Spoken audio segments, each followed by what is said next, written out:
While I play many turn-based RPGs and JRPGs, the one that sticks with me the most is Battle Chasers. I've played a lot of things, from Final Fantasy, Pokemon, Chrono Trigger, Dragon Quest, but none of them convinced me to play the game to completion 6+ times.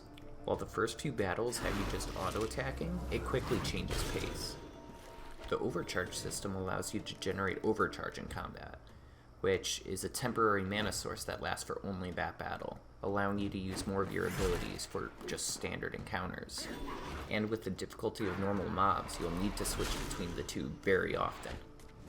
Each of the characters has a unique action, ability, and even playstyles, so you can tune your party for how you want. While some roles, like Gully Tank, are more linear, characters like Nolan and Monica have a large kit, with more niche abilities that allow for stuff like debuffs. And the perk system allows you to fine-tune your characters so that way they fit into your party's role much better. This allows them to pull off combo attacks similar to Chrono Trigger. For example, Nolan has a perk that gives him haste if a target is under the Ignite debuff. Alamon has an attack called Blood Boil, and this ability is guaranteed to crit if the target is ignited as well. Dungeon movement is also similar to Chrono Trigger, where instead of random encounters, you could actually see the enemies on the map. This allows you to choose which enemies to fight when, and even skip them altogether if you can. And every character has 2 dungeon abilities that help you explore. They do have limited uses, but they can be used for anything from initiating preemptive attacks to dodging hazards in the dungeon. However, enemies can also use them. So if you take too long to engage enemies, they'll end up engaging you and they'll have the priority.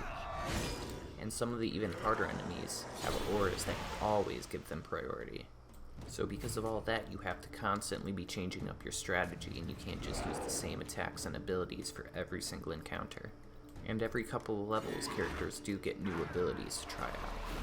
But the new abilities won't power creep the old ones, and instead just push you to try different strategies. Honestly, the only bad thing about the game is the length. But that has to be a good thing, right?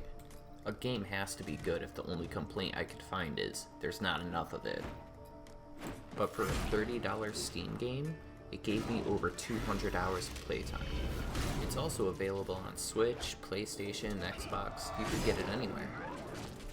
So if you decide to get the game, let me know in the comments. I'll see you later.